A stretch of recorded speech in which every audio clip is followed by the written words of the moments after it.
Hello दोस्तों, कैसे हो सभी लोग। देखो, आज से हम एक नया इनिशिएटिव शुरू करने जा रहे हैं जो कि आप सभी के लिए, चाहे वो मेनली जो फोकस है वो जो आपका पेट का एग्ज़ाम होगा उस पर है, ठीक है, या फिर उसके अलावा भी जैसे आपका नेट जेआरएफ का एग्ज़ाम है जो कि अभी दिसंबर में होगा, अभी तो नहीं होगा, ठीक है, या फिर आपका जुडिशरी से रिलेटेड, लॉ से रिलेटेड या कोई भी कॉम्पिटिटिव एग्ज़ाम है, उस सभी में ये काम आने वाला है। क्या काम, हम किस बारे में बात करें, क्योंकि हम शुरू करने जा रहे हैं आपका पॉलिटी, या हम कहें तो भारतीय संविधान, इंडियन कॉन्स्टिट्यूशन को हम शुरू करने जा रहे हैं।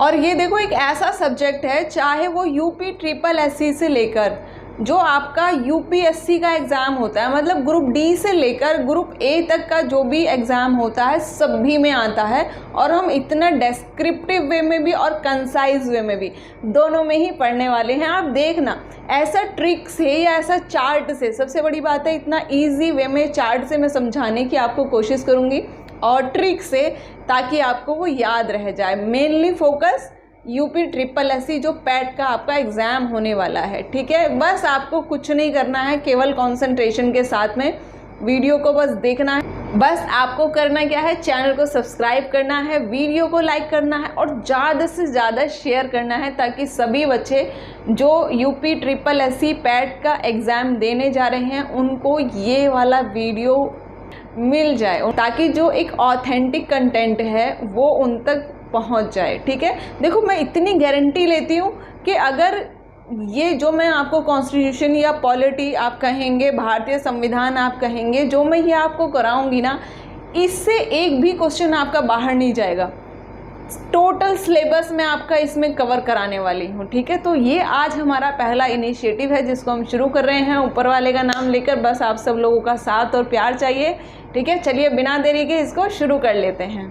भारतीय संविधान में आपके कितने पार्ट हैं? तो टोटल आपका 22 पार्ट्स हैं, जिसमें कि आपका पहला पार्ट जो है वो रिलेटेड है आपका यूनियन एंड इट्स टेरिटरी। तो सबसे पहले हम उसी को डिस्कस करते हैं। यूनियन एंड इट्स टेरिटरी मतलब संघ और उसका राज्य क्षेत्र। इसमें टोटल आपके 4 आर्टिकल्स हैं, ठीक है, 4 आपके अनुच्छेद हैं। आर्टिकल फर्स्ट जो कि आपका अनुच्छेद 1 है, वो क्या किस बारे में बात करता है? देखो, पार्ट के नाम से ही हमें पता चल रहा है, संघ और उसका राज्य क्षेत्र, the union and it's territory. तो ये चारों आर्टिकल उसी के बारे में बात करते हैं। मोस्ट प्रोबेबली हम कहेंगे कि 3 आर्टिकल मेनली जो आपके 3 अनुच्छेद हैं वो राज्य क्षेत्र के बारे में आर्टिकल 4 अमेंडमेंट की बात करता है, ठीक है। सभी को देखना भी कितने आसानी से अभी का अभी आपको याद हो जाएगा। जब देखो, अब पहला आर्टिकल देख लेते हैं हम बिना देर किए हुए। पहला आर्टिकल हमारा बात करता है name and territory of union. मतलब अगर हम राज्य की बात कर रहे हैं, संघ की बात कर रहे हैं, उसके राज्य क्षेत्र की बात कर रहे हैं, भाई पहचान किससे होगी? नाम से ही तो होगी ना। तो सबसे पहले हमने क्या लिया है? नाम, name and territory of union. नाम क्या होगा? संघ का, ठीक है। सेकेंड आर्टिकल है आपका एडमिशन। डिटेल में अभी बताऊंगी, पहले हम मेन ऊपर से देख लेते हैं, फिर हम डिस्क्रिप्शन में जाएंगे, ठीक है। तो सेकंड है आपका आर्टिकल। सेकंड क्या बात करता है? जब नाम होगा किसी भी संघ का, किसी भी राज्य क्षेत्र का, किसी भी राज्य का, तो उसका इस्टेब्लिशमेंट भी तो किया जाएगा ना, उसको स्थापित भी तो किया जाएगा। तो अनुच्छेद 2 आपकी बात करता है किसी भी नए राज्य के प्रवेश की, नए राज्य की स्थापना की, ठीक है। और आर्टिकल 3 आपका बात करता है किसी भी नए राज्य के निर्माण की। अब आप डिफरेंस देखो, आपको अब भी बिल्कुल एकदम से क्लियर होने वाला है। पहले 2 और 3 को ही क्लियर कर लेते हैं, फर्स्ट को हम बाद में क्लियर करेंगे। देखो, आर्टिकल 2 हमारा कह रहा है एडमिशन और इस्टेब्लिशमेंट की, स्थापना की और प्रवेश की, ठीक है। किसकी? नए राज्य की। जैसे सबसे लेटेस्ट एग्जाम्पल, जैसे आपका गोवा, या जैसे आपका उत्तराखंड, जैसे आपका झारखंड, ये सब एग्जाम्पल हैं आपके अनुच्छेद 2 के, आर्टिकल 2 के, एडमिशन और इस्टेब्लिशमेंट, ठीक है। अब भाई आर्टिकल 3 भी तो हमारा ऐसा ही है, उसमें क्या डिफरेंस है? तो उसमें आपका डिफरेंस ये है कि आर्टिकल 3 सबसे पहली बात है कि हमें इसमें देखना है कि फॉर्मेशन और अल्ट्रेशन अगर हो रहा है तो भी बाउंड्रीज की बात आएगी, एरिया की बात आएगी। तो इस तरीके से हमें आर्टिकल 3 की पहचान रखनी है कि अगर बाउंड्रीज के अल्ट्रेशन की बात आती है ठीक है, कोई भी जो एग्जिस्टिंग स्टेट है, जो राज्य पहले से ही, जो राज्य आपका वर्तमान में है, उस राज्य की सीमाओं का ऑल्ट्रेशन करना, बाउंड्रीज का, एरियाज का, राइट। इसमें कोई इतना टिपिकल है नहीं समझने के लिए। आई थिंक मुझे लगता है कि आपका क्लियर हो गया होगा। इसका एग्जाम्पल देखो, बेस्ट एग्जाम्पल है इसका आपका छत्तीसगढ़ स्टेट, ठीक है।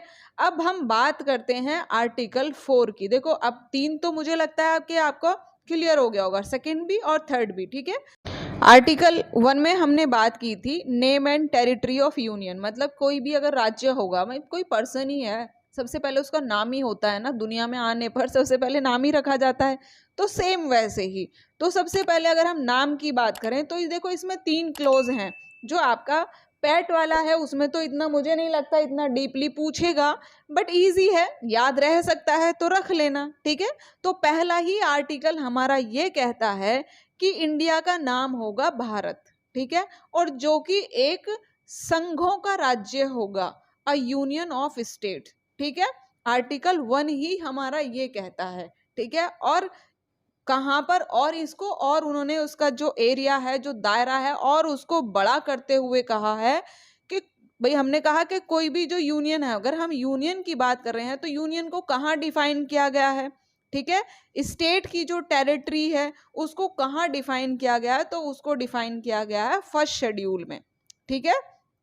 अब एक और इसका क्लोज है जो थर्ड है, वो क्या बात करता है, वो कहता है कि किसी भी, कोई भी, देखो आज़ादी के बाद में जो हमारा संविधान लिखा गया उस टाइम पे कितने राज्य हमने एक्वायर किए, ठीक है। इसमें आर्टिकल आपका 31A है, 31B है, 31C है, वो इसी से रिलेटेड है। तो आर्टिकल 1 का अनुच्छेद पहले में ही, आर्टिकल 1 में ही बात कर दिया है कि कोई भी जो न्यू स्टेट है उसके एक्विजिशन के बारे में बात किया। एक्विजिशन को हम हिंदी में कहेंगे कि जो अर्जित किए गए राज्य क्षेत्र हैं, ठीक है। तो वो सभी भी मीन्स के इसमें कहने का मतलब है कि जो आपका भारत राज्य है, जो आपका भारत है, तो उसके अंदर क्या क्या आएगा। सबसे पहली बात कि भारत, इंडिया को भारत कहेंगे, फर्स्ट थिंग। दूसरी जो याद कर रखने वाली बात है वो है कि संघों का राज्य होगा। तीसरी, फर्स्ट शेड्यूल में जो पहली अनुसूची में जो राज्य दिए गए हैं या जो उनकी टेरिटरी हैं वो सभी भारत का भाग होंगी।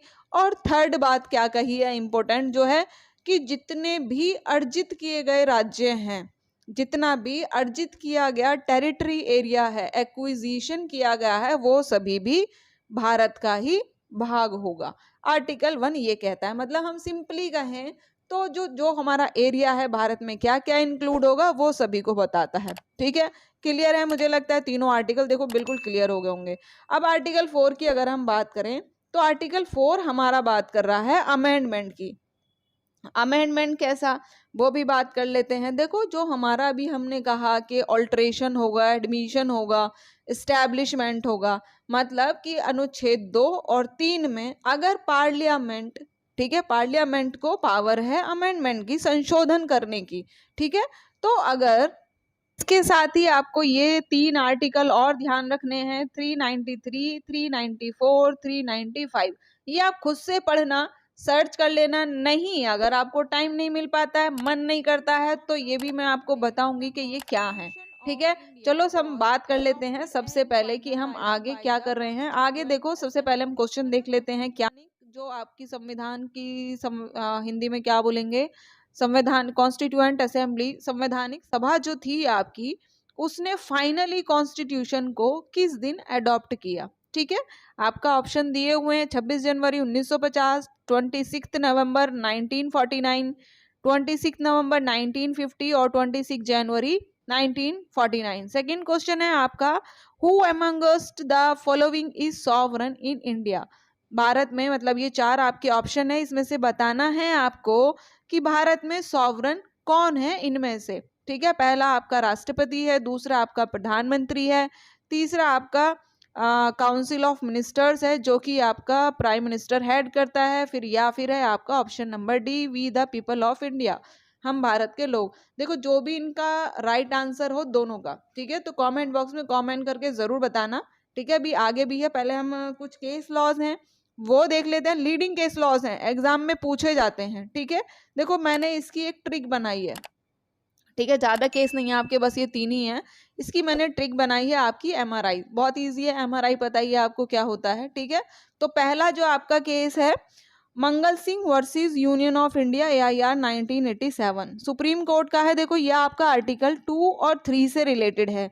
ये क्या कहता है, ये पार्लियामेंट में ये बता रहा है कि आर्टिकल 2 और 3 में जो हम नई स्टेट की बात कर रहे हैं, ऑल्ट्रेशन की बात कर रहे हैं बाउंड्रीज में, ये कह रहा है कि पार्लियामेंट को पावर तो है कि वो नए स्टेट को फॉर्म करेगी, स्टैब्लिश करेगी, एडमिट करेगी, लेकिन जो वो आपका स्टेट बनाएगी, फॉर्मेशन करेगी, स्टैब्लिश करेगी, वो डेमोक्रेटिक पैटर्न में होना चाहिए। और वो कहाँ स्पेसिफाई किया गया डेमोक्रेटिक पैटर्न? कॉन्स्टिट्यूशन में, भारतीय संविधान में। ठीक है, नेक्स्ट है फिर आपका RC Poudyal versus Union of India.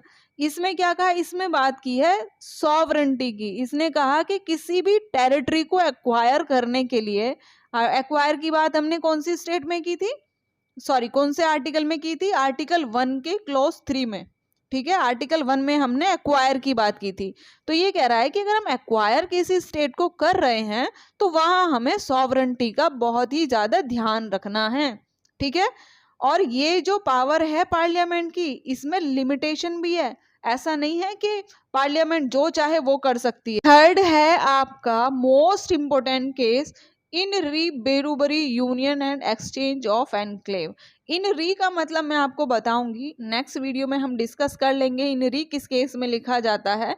तो इसमें भी पार्लियामेंट की बात करी है, इसमें अमेंडमेंट की बात करी है, जो कि हमने संशोधन अनुच्छेद 4 में पढ़ा। ठीक है, चलिए मिलते हैं फिर जल्दी ही आपसे नेक्स्ट वीडियो में, नेक्स्ट टॉपिक पर। ठीक है, इससे आगे हम फंडामेंटल राइट ही करेंगे मोस्ट प्रोबेबली, और जो आपका पार्ट्स है, टोटल आपका आर्टिकल्स हैं, उनको एक ट्रिक से 5 मिनट में सारा का सारा रिवीजन का भी मैं बनाऊंगी।